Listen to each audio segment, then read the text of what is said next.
disrobe a little bit here. In case you didn't gather, this is how I dressed every day for the Camino. And I wore the special kind of hiking pants that you can zip off so that you've got shorts on when it gets too hot, or believe it or not, that you put on when it's raining, because your pants leg gets wet when it's raining and it's just soggy on you. Towards the end of my journey, 10 years ago in 2015, when I walked the French Camino, I had the honor of meeting a gentleman by the name of Asher and his son.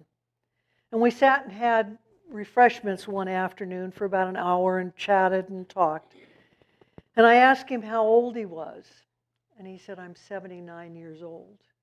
And he was from Israel. And I about dropped my teeth. Here's a man that's 79 years old walking 500 miles on the French Trail. And I said, you're Jewish, and this is really kind of a Catholic full march, and you're 79. Why are you doing this? Why are you here? And he said, one reason or two reasons, really. Because I can and because it's here. And I began to wonder, could I do this trail again or do another trail on it when I was 79 years old? And so 2 years ago, I began to save and plan my journey. And Reverend Terry, my travel buddy, we've been to many foreign shores, immediately volunteered to go with me. She didn't know what she was getting herself into. And we decided to do 2 trails this time, not the French trail or through other countries, but we were going to do the English Trail, or the English Channel Trail, which comes from the English Channel into Santiago. And then we were going to go from Santiago out to Finisterre, which is the Atlantic Ocean, or on the west coast of Spain. And so it was a total of 160 miles, and we walked an average of 7 to 13 miles a day. I, trust me, kept track on my pedometer of every single mile. As well as my pedometer also told me how many flights we had walked in a given day. And so some days we walked as many as 23 flights of stairs when we were going up mountains. And I calculated when you put in how much we had walked around airports and cities and towns, etc. I wanted to calculate everything. We walked about 200 miles. That I was pleased about. And like any spiritual journey, you kind of have to start preparing for it in advance. And so I began walking in Bidwell Park 3 to 9 miles, 4 to 5 days a week. Terry averages usually 5 or 6 with her dog every day. So she was all ready to go, but I wasn't. And I also wrote my covenant with my purpose, vision, and intentions so other people could pray with me when I was along the way. Now the Camino, a lot of people don't know what the Camino is really all about, or why we walk it, Camino de Santiago. And about 800 AD, a monk had a dream, and he was in Spain, and now this is myth or legend that has it this way. About 800, he decided that he had this dream that he could go find the bones of St. James that were buried, which are actually buried in Santiago. And what happened was St. James, when Jesus died or before he died, Jesus told him, or told all of the disciples, to go out into the world and give them the message, that he had been teaching. And so James ended up in Spain, and he taught there for about 2 or 3 years, and then he decided that he was going to take a couple of his disciples back to Jerusalem. And he did that, and King Herod beheaded him. He didn't like him there. And St. James was kind of known for a quick and cutting tongue, and so maybe he said too many things that he shouldn't have. But the monk walked until he got to Santiago. He walked until he got there, And other people began to walk the trail that he had created, as well as other trails from places like France and Belgium and Portugal. And they began to walk the trail for one of three reasons. One was because their health was so bad, they figured if they could walk all that distance to Santiago and touch where St. James was buried, that they would have a healing. The second reason was because there were people who had done something so egregious in life, they felt that they were going to hell, not to heaven. But if they could make it that far into Santiago, and again touch the place where St. James was buried, that they would be forgiven and they'd make it into heaven. And the third reason is for spiritual pilgrimages. When people take the opportunity to walk it, to increase or deepen their spirituality.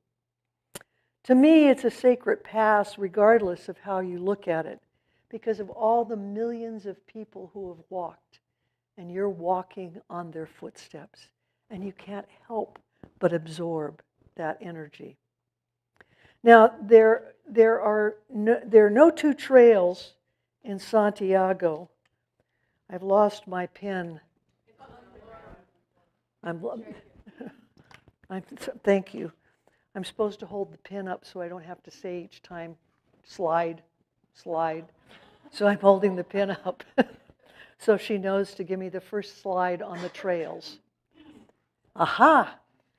Go ahead and run through those 6 slides on the trails, because as you can see, no two trails are ever alike.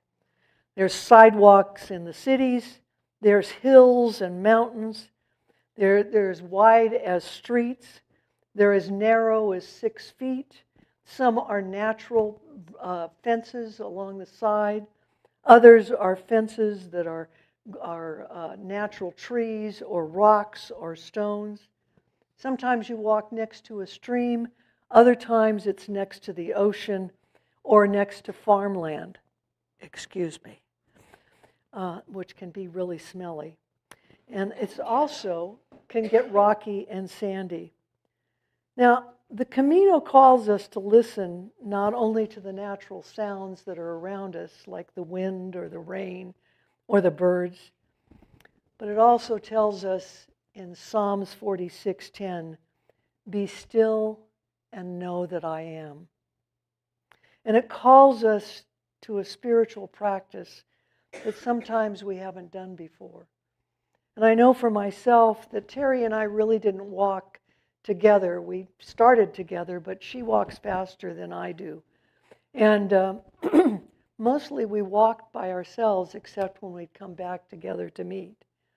And so in that process, for me, my spiritual practice began as soon as I hit the trail. Now, before I left, I thought I'd be really smart, and I'd take all the prayers that I wanted to take with me and my different practices and chants that I wanted to do, and I'd take them with me. And so I laminated them all on these little cards. But what I forgot was that once you put a hole punch in the paper in the lamination, mold starts to accumulate on your cards. Lesson learned, but it still worked for me, and it had my covenant on it, so I could say my covenant as I began each day. So this walked with me for the whole entire Camino. Now, we also have directional signals. Directional signals.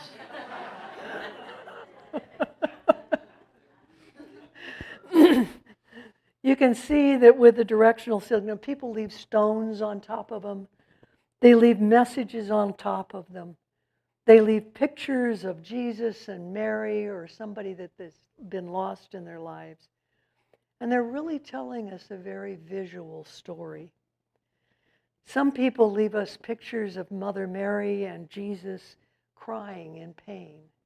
And I look at those and I always think of the person that left that there is probably trying to work through some pain right now.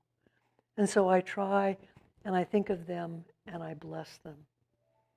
And you can see by this one, Dad, miss you every day, love. And she had left, or he had left the stone on there. It was also interesting, Terry and I found, there was one piece of paper that kept repeating. And when she translated it into Spanish for me by a program on her phone, it was actually, you could tell it was about a separation in a relationship. And each one was a different message to the person that was left behind as they were trying to find them. And we also, pilgrims all carry scallop shells with them. And the ones that you'll see in Santiago have the cross of St. James on them. And the scallop shell is really important because the original pilgrims carried scallop shells, and usually scallop shells can be quite a bit larger than this. And because it goes in water to get a drink, not having to go down into a stream. Also, there's natural springs all over Spain. That there are places for the pilgrims to stop and rest their feet and wash their feet. And additionally, priests used to use the scallop shell to baptize people. So this is a sacred thing that people would walk with. I don't want to put it that way, it'll fall. So one day, it was a really long day up a mountain. It wasn't the 23 staircase one, but it was about 16 or 18 staircases long. And the mountains over there are hill, hill, hill, hill. And this particular day, it was raining, and I was soaking wet, even though I had a poncho on.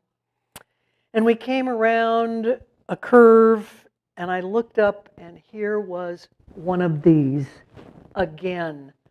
And I said, another blanking mountain?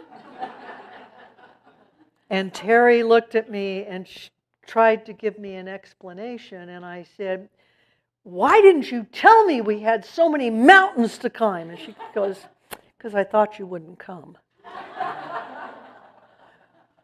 Remember that, Terry? But what was happening on that mountain as I started to climb up it, I could remember the story that I read or looked at and heard many times as a child, The Little Engine That Could. You know The Little Engine That Could? The little engine would say, I think I can, I think I can, I think I can. And so I started up the mountain and I kept saying, I think I can, I think I can. And all of a sudden I heard a voice. It's not how far you've gone, Eileen, or what you've done so far. It's what you have left to do. And I knew that was not about the mountain, that was about my life.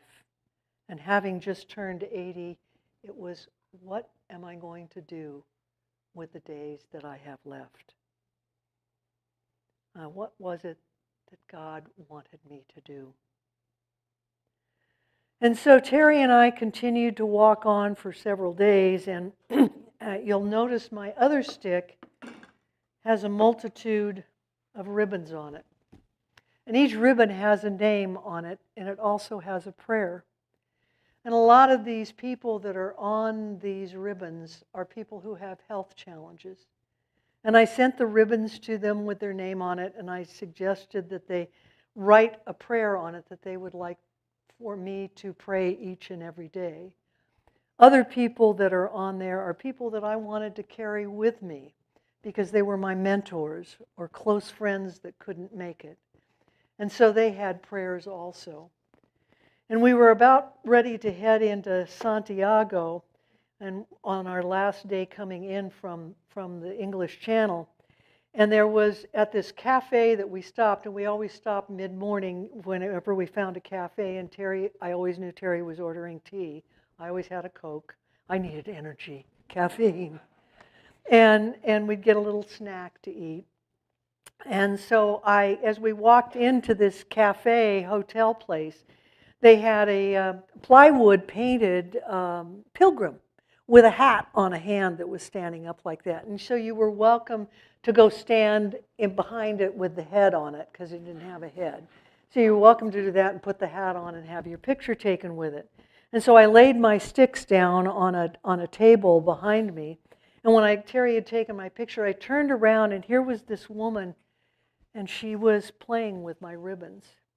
And so I said, "May I help you?" And she said, "Yeah, what are the ribbons all about?" And so I explained it to her, what the ribbons were all about.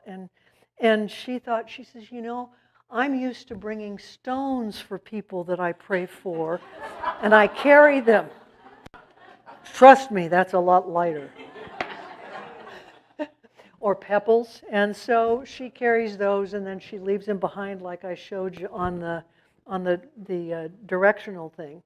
And so she started to walk with Terry and I a little bit, and she said, I could tell by the back of her backpack, she probably had about 6 or 7 patches for all the Caminos that she had walked. And I said, "So I see you've walked more." And she goes, "Oh yeah, I come over here to help raise money for an organization." And I said, "Well, what nonprofit do you raise money for?" And she said, "Oh, you've probably never heard of it. There's a cancer that is a liver cancer that hits young people about the age of 17 or 18, and they all die before they're 22. And she said, "My daughter has the disease, and she's walked the Camino 3 times.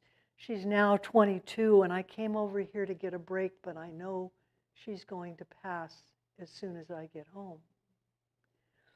And with that, she reached into her pocket and she took out a little bag that was like, you know, the netting kind of gift bag. And she held this heart in her hand. And she held this heart. And she said, "You know, if you look at the heart, I make these and I bring 2 with me on every Camino." And she said, "I put broken colored glass in it, and it's the color of your ribbons. And then I put clear glass inside of it, and I put it in a special machine that melts it all together, and it's a glass heart." And she said, "I give these hearts," and she said, "You'll notice why I use the broken glass, because in Psalms it states, He heals the brokenhearted and binds up their wounds." And she said, anyone who has ever lost someone to this disease has a broken heart. And so that's why I use broken glass. And she said, "I always bring 2 with me, and I had only given away 1, and I thought I was going to go home today with the second one." But she said, "I always give them to somebody who's doing something special for others on the Camino." And she was fascinated with my ribbons. This now sits on my desk. There's a slide. This is Rebecca, and her daughter is Ellie. And then she went on her way and continued on her journey, because she was going into Santiago to catch a plane to get back to Denver that day. Well, after spending a couple of days in Santiago, and one of the things that Terry and I both did there was we went to the Catholic church service there. And the church is quite a cathedral. It was built in 1200. It's under remodel or reinforcement right now, and it's shaped like a cross. And they used to have the pilgrims sit on the 2 shorter ends of the cross, and the general public down the middle of the center. And the reason that they did that was because several of the pilgrims smelled so bad that they wanted them separated from the rest. Now remember, this was built in 1200. And so what they used at that point was an urn. Did she get it up? Nope. Next one. She used an urn. They used this urn. Now, I want you to know that this urn that you see there is 136 pounds. And it has incense in the bottom of it. And it swings back and forth and back and forth. It takes 8 men on rope that is approximately an inch in diameter diameter to be able to pull that 136 pounds up and get it to swing from side to side over the pilgrims so we didn't smell bad. It's quite an experience, or quite a thing to see it, to watch that, and I do have a video of it. It's about 3 minutes long on my camera if you're interested in seeing it after services today. And after a couple of nights in Santiago, we left, excuse me, we left for Finisterre. And Finisterre is, the reason that the town is called Finisterre is the Romans marched there in 300 AD. And the Romans, they named it Finisterre, and Fine in Latin means what? The end. And stare means the earth. So to them, this was the end of the earth.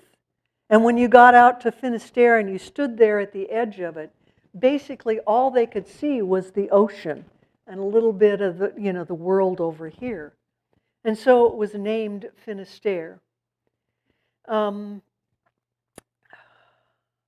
so Terry and I went ahead and went on our way, and we left for Finisterre to find it, and we've got, there's another slide coming up. You can see us here at the end of our journey. We've reached the end of the world. We did have another place to go to, but that's the end of the world where we went. That was a 13-mile day. But one of the things that after we left Finisterre, there was another small town about 2 days away called Musia. And so we left Santiago, or we left Finisterre after that, and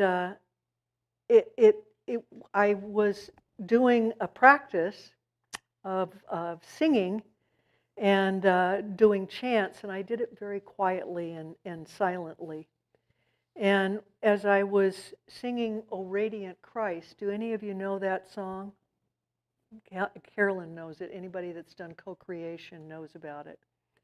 But it goes, O radiant Christ, O giver of life, I surrender to you. And that's the chorus, and you sing it 3 times. And then you start releasing or surrendering parts of your body that are based upon the Buddha's release. And so you release your mind, and I released my eyes, and I got to my mouth and released my voice.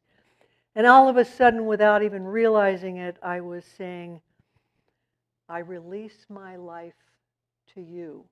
I surrender my life. I surrender my life. And I thought, oh my gosh, you can't, no, I can't, what am I supposed to do? Like the rich man goes to Jesus and says, how can I get into eternity, and how can I, be a good, loving person? And Jesus says to him in Matthew, if you wish to be perfect, go and sell all your possessions. And I'm going, oh my God, no. Sell all your possessions and give them to the poor, and you will have a treasure in heaven, and then follow me. I became a little bit worried, but decided that God really wasn't talking about me giving all of my possessions away. And so we went on our way.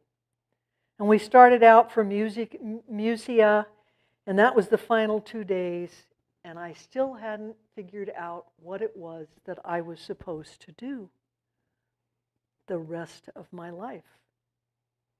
And just before we got to Musia, on the second day, I heard, it's not about doing big things, Eileen.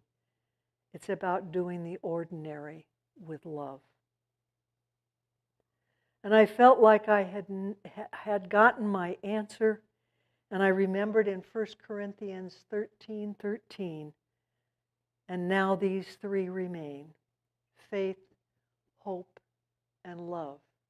But love is the most important of these. And Holmes told us that love is the self-givingness of spirit through desire of life to express itself in terms of creation. So I hope that someday for you, that you can go to the Camino. And maybe you can't, but you can create your own Camino by spending a day in silence or walking in nature and waiting for your message. Be still and know that I am. Indeed, there is much left to learn and to give when we listen, not just to our mind, but to the divine. This is the truth in my life, and this is the truth in yours, and so it is. Amen.